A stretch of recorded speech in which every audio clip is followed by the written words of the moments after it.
What if we lived in a world where architecture wasn't about following universal blueprints, but instead embraced multiple realities?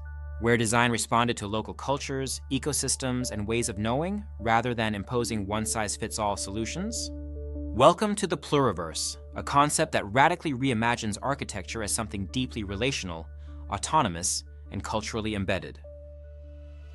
The idea of the Pluriverse comes from Arturo Escobar, a prominent anthropologist and decolonial thinker. In his book Designs for the Pluriverse, 2017, Escobar argues that we don't live in a single dominant world, a universe, where one worldview governs everything. Instead, we inhabit a pluriverse, a world made up of many distinct realities.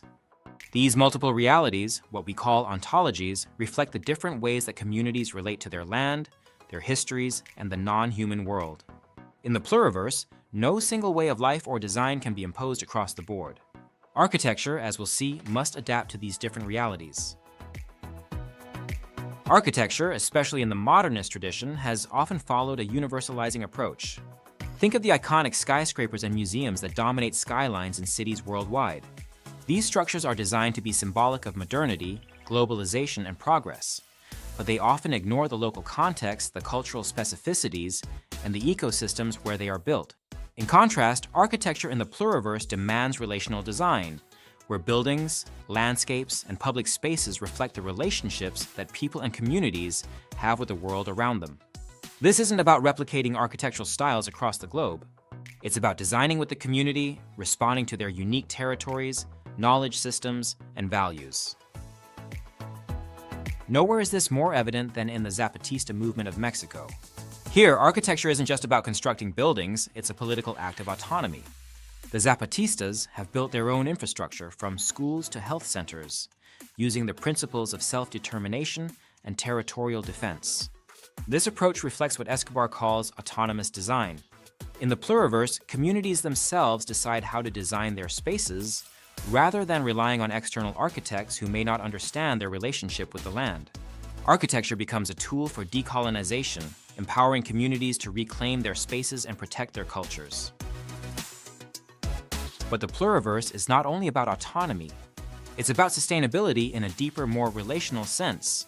Escobar highlights the Andean concept of Buen Vivir, which means living in harmony with both human and non-human worlds. Sustainable architecture, as we often hear about it, is too focused on technical solutions, energy-efficient materials, or green technologies. But in the pluriverse, sustainability goes beyond technical fixes. It's about designing buildings that regenerate ecosystems, honor cultural values, and are deeply embedded in the community's life projects. So, what role do architects play in the pluriverse? Escobar suggests a fundamental shift. Architects must transition from being external experts to facilitators who support communities in their code sign processes.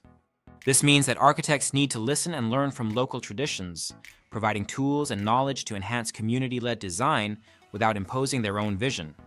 The ultimate goal is to create plural futures that respect the diversity of life, cultures, and landscapes. The pluriverse asks us to reimagine architecture, not as a universal practice, but as a deeply contextual and relational art form. By designing for the many worlds within our one planet, we create spaces that truly reflect the diverse realities of the people and ecosystems that inhabit them. To learn more about autonomous design, relational architecture, and how you can contribute to designing in the pluriverse, explore Arturo Escobar's work and other resources on decolonial design.